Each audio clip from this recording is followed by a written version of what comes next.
What is it that most of us are seeking? What is it that each one of us wants? Especially in this restless world, where everybody is trying to find some kind of peace, some kind of happiness, a refuge, surely it is important to find out, isn't it? What it is that we are trying to seek, what it is that we are trying to discover. Probably most of us are seeking some kind of happiness, some kind of peace, in a world that is ridden with turmoil, wars, contention, strife. We want a refuge where there can be some peace. I think that is what most of us want. So we pursue, go from one leader to another, from one religious organization to another, from one teacher to another. Now, is it that we are seeking happiness, or is it that we are seeking gratification of some kind from which we hope to derive happiness? There is a difference between happiness and gratification. Can you seek happiness? Perhaps you can find gratification, but surely you cannot find happiness. Happiness is derivative, it is a byproduct of something else. So, before we give our minds and hearts to something which demands a great deal of earnestness, attention, thought, care, we must find out, must we not? What it is that we are seeking, whether it is happiness, or gratification. I am afraid most of us are seeking gratification. We want to be gratified, we want to find a sense of fullness at the end of our search. After all, if one is seeking peace, one can find it very easily. One can devote oneself blindly to some kind of cause, to an idea, and therefore our difficulty is, to be clear in ourselves regarding our intention, is it not? Can we be clear? And does that clarity come through searching, through trying to find out what others say, from the highest teacher to the ordinary preacher in a church round the corner? Have you got to go to somebody to find out?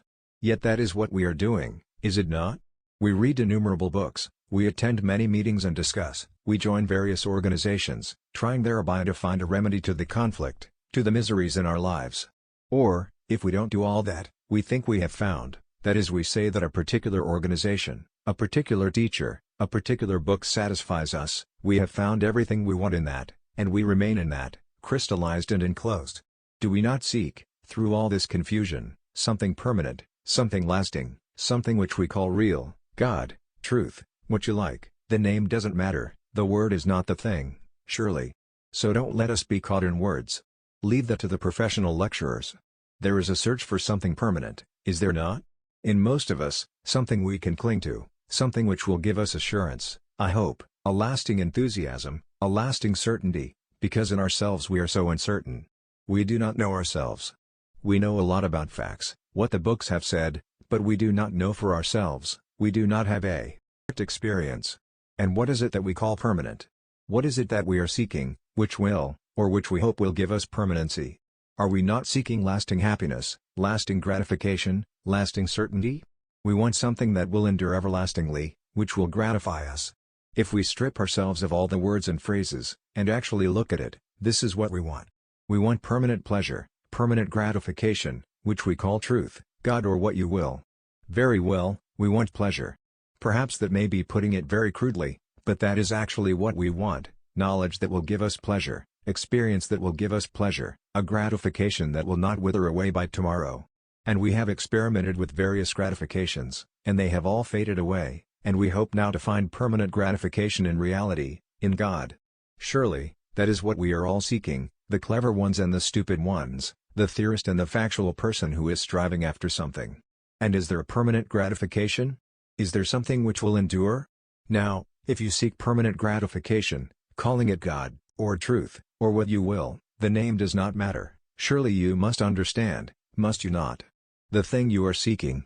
When you say, I am seeking permanent happiness, God, or truth, or what you like, must you not also understand the thing that is searching, the searcher, the seeker? Because there may be no such thing as permanent security, permanent happiness. Truth may be something entirely different, and I think it is utterly different from what you can see, conceive, formulate. Therefore, before we seek, is it not obviously necessary to understand the seeker? Is the seeker different from the thing he seeks? When you say, I am seeking happiness, is the seeker different from the object of his search? Is the thinker different from the thought? Are they not a joint phenomenon, rather than separate processes? Therefore it is essential, is it not? To understand the seeker, before you try to find out what it is he is seeking. So we have to come to the point when we ask ourselves, really earnestly and profoundly, if peace, happiness, reality, God, or what you will, can be given to us by someone else. Can this incessant search, this longing, Give us that extraordinary sense of reality, that creative being, which comes when we really understand ourselves. Does self-knowledge come through search, through following someone else, through belonging to any particular organization, through reading books, and so on? After all, that is the main issue, is it not? That so long as I do not understand myself, I have no basis for thought, and all my search will be in vain. I can escape into illusions, I can run away from contention, strife, struggle, I can worship another, I can look for my salvation through somebody else. But so long as I am ignorant of myself, so long as I am unaware of the total process of myself, I have no basis for thought, for affection, for action. But that is the last thing we want, to know ourselves. Surely that is the only foundation on which we can build. But, before we can build, before we can transform, before we can condemn or destroy, we must know that which we are. To go out seeking, changing teachers, gurus, practicing yoga, breathing, performing rituals, following masters and all the rest of it, is utterly useless, is it not? Has no meaning, even though the very people whom we follow may say, study yourself, because what we are, the world is. If we are petty, jealous, vain, greedy, that is what we create about us, that is the society in which we live. It seems to me that before we set out on a journey to find reality, to find God, before we can act, before we can have any relationship with another, which is society, it is essential that we begin to understand ourselves first. I consider the earnest person to be one who is completely concerned with this, first, and not with how to arrive at a particular goal, because, if you and I do not understand ourselves, how can we, in action, bring about a transformation in society, in relationship, in anything that we do? And it does not mean, obviously, that self-knowledge is opposed to, or isolated from, relationship. It does not mean, obviously, emphasis on the individual, the me, as opposed to the mass, as opposed to another. Now, without knowing yourself, without knowing your own way of thinking and why you think certain things, without knowing the background of your conditioning and why you have certain beliefs about art and religion, about your country and your neighbor and about yourself, how can you think truly about anything? Without knowing your background, without knowing the substance of your thought and whence it comes, surely your search is utterly futile, your action has no meaning, has it? Whether you are an American or a Hindu or whatever your religion is has no meaning either. Before we can find out what the end purpose of life is, what it all means, wars, national antagonisms, conflicts, the whole mess, we must begin with ourselves, must we not? It sounds so simple. It's extremely difficult. To follow oneself, to see how one's thought operates, one has to be extraordinarily alert, so that as one begins to be more and more alert to the intricacies of one's own thinking and responses and feelings, one begins to have a greater awareness, not only of oneself but of another with whom one is in relationship. To know oneself is to study oneself in action, which is relationship. The difficulty is that we are so impatient, we want to get on, we want to reach an end, and so we have neither the time nor the occasion to give ourselves the opportunity to study, to observe. Alternatively, we have committed ourselves to various activities, to earning a livelihood, to rearing children, or have taken on certain responsibilities of various organizations. We have so committed ourselves in different ways that we have hardly any time for self-reflection, to observe, to study. So really the responsibility of the reaction depends on oneself, not on another. The pursuit, all the world over, of gurus and their systems, reading the latest book on this and that, and so on, seems to me so utterly empty, so utterly futile, for you may wander all over the earth but you have to come back to yourself. And, as most of us are totally unaware of ourselves, it is extremely difficult to begin to see clearly the process of our thinking and feeling and acting. The more you know yourself, the more clarity there is. Self-knowledge has no end, you don't come to an achievement, you don't come to a conclusion. It is an endless river. As one studies it, as one goes into it more and more, one finds peace. Only when the mind is tranquil, through self-knowledge and not through imposed self-discipline, only then, in that tranquility, in that silence, can reality come into being. It is only then that there can be bliss, that be creative action.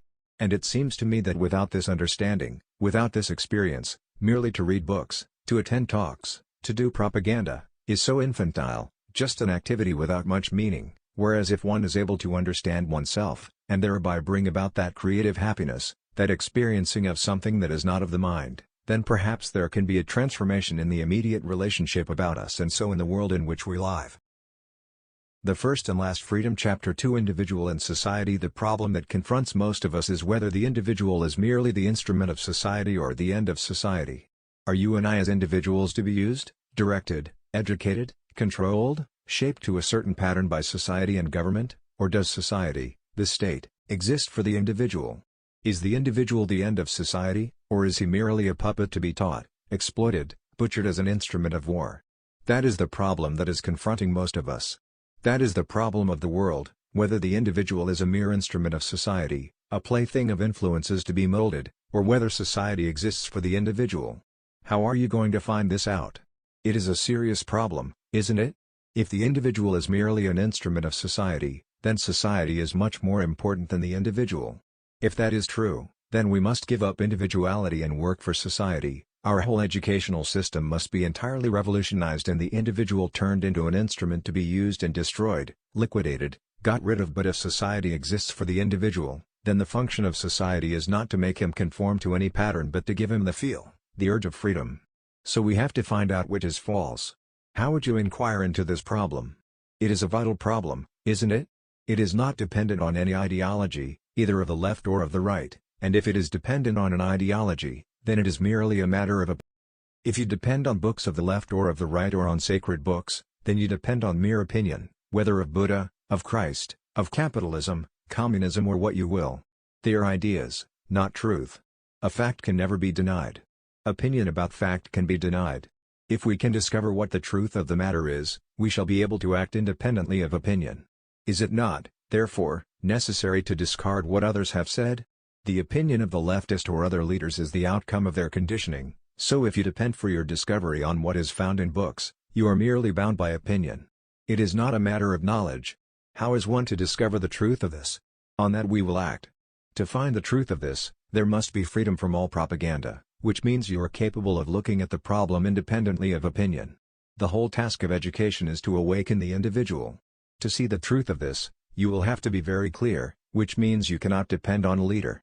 When you choose a leader you do so out of confusion, and so your leaders are also confused, and that is what is happening in the world. Therefore you cannot look to your leader for guidance or help. A mind that wishes to understand a problem must not only understand the problem completely, wholly, but must be able to follow it swiftly, because the problem is never static. The problem is always new, whether it is a problem of starvation, a psychological problem, or any problem. Any crisis is always new, therefore, to understand it, a mind must always be fresh, clear, swift in its pursuit. I think most of us realize the urgency of an inward revolution, which alone can bring about a radical transformation of the outer, of society. This is the problem with which I myself and all seriously intentioned people are occupied. How to bring about a fundamental, a radical transformation in society, is our problem, and this transformation of the outer cannot take place without inner revolution. Since society is always static, any action, any reform which is accomplished without this inward revolution becomes equally static, so there is no hope without this constant inward revolution, because, without it, outer action becomes repetitive, habitual. The action of relationship between you and another, between you and me, is society, and that society becomes static. It has no life-giving quality, so long as there is not this constant inward revolution, a creative, psychological transformation, and it is because there is not this constant inward revolution that society is always becoming static, crystallized, and is therefore constantly to be broken up. What is the relationship between yourself and the misery, the confusion, in and around you? Surely this confusion, this misery, did not come into being by itself.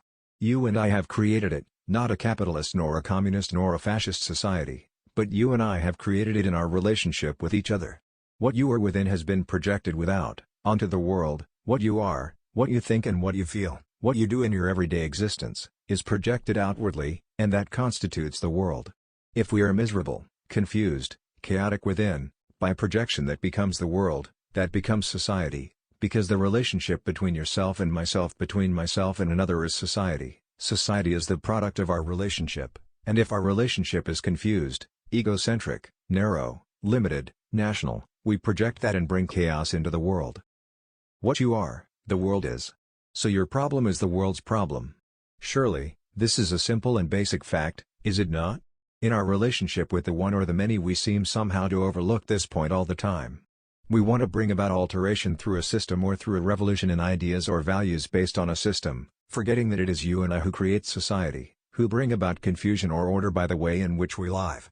So we must begin near, that is we must concern ourselves with our daily existence, with our daily thoughts and feelings and actions which are revealed in the manner of earning our livelihood and in our relationship with ideas or beliefs. This is our daily existence, is it not? We are concerned with livelihood, getting jobs, earning money, we are concerned with the relationship with our family or with our neighbors, and we are concerned with ideas and with beliefs.